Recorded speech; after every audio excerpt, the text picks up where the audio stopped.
Hey there, Parker Reed here, and welcome to PR Media, your home for everything movies and music through my eyes. And today we have a review of the new 4K Ultra HD Blu-Ray edition of 2012. Earth's billions of inhabitants are unaware that the planet has an expiration date.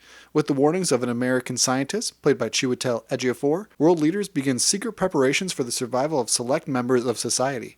When the global cataclysm finally occurs, failed writer Jackson Curtis, played by John Cusack, tries to lead his family to safety as the world starts falling apart. Roland Emmerich is a director who's done a lot of disaster movies like Independence Day, Godzilla, The Day After Tomorrow, and by the way, that 2020 one, that might as well make a remake of this and call it 2020. It would probably be more accurate than what happened in this actual film. I saw 2012 for the first time back in theaters and haven't watched it since and haven't really thought about it since until it came out on 4K, and I thought might as well check it out. This is a re-release of a Sony title because they're really pushing the PS5 in 4K, so they're like, let's put out any title that we have in 4K, let's put it on PS5, people will buy it as long as we stick this sticker on here, and they did that with 2012, and it could have been worse. This movie is a 90s film through and through. There's a lot of cheesy things going on in here. Woody Harrelson is hamming it up. John Cusack's just running all over the place. Chiwetel Ejiofor really delivers a powerful performance in this movie. He's one of the bright spots of it. But overall, this movie is just fine. It's cheesy. It's not trying to be anything else. Sure, it's more dramatic than people might think going in, but overall, it's just an excuse to throw as much CGI at the wall as we possibly can. Over and over again, helicopter smash,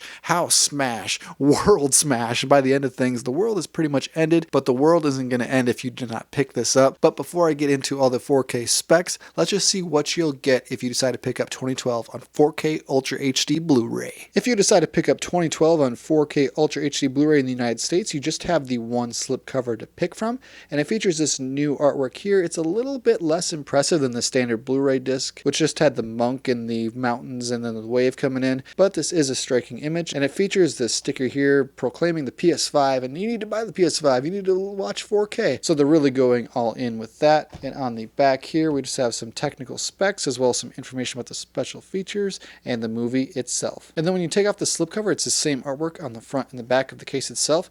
And it is a thicker case. It feels like an overseas case because it is thicker than the normal one would be. But you open it up, and first come, first serve on that digital download code. Then here is the 4K disc.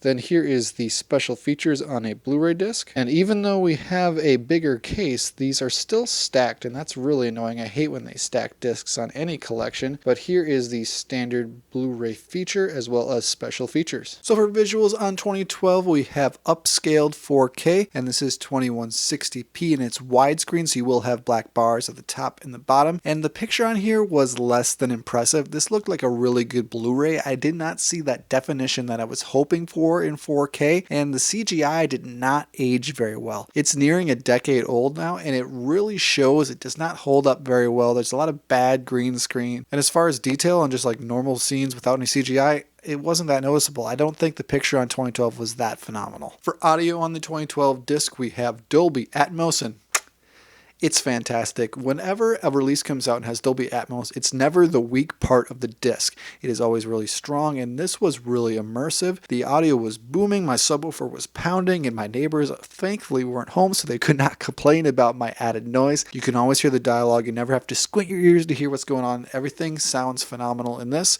So the audio was very good. I'd probably give it a B+. It was just the visuals that needed a little bit of an uptick to kind of sell this 4K disc. So would I recommend 2012 on 4K Ultra HD Blu-ray? I'm going to say pass on it. We have enough catastrophes going on in normal life. We don't need to pay over $20 for a movie that's old and outdated with some bad CGI. If you want to watch this movie, the Blu-ray copy will do just fine. I don't think you need to pick up the 4K. It was a decent watch for me, but not one I would recommend you pay full price for, or even sale prices. If this becomes like $5-10 someday, then pick it up. But judging by Sony, it's going to be pretty expensive for quite a while. Thank you so much for watching this video. If you liked what you saw here, you can check us out on Facebook or Instagram, and like, comment, and subscribe if you so choose. My name is Parker Reed. You've been watching PR Media. Keep supporting physical media, and I'll see you next time. Thanks, guys. No matter what happens, we're gonna all stay together.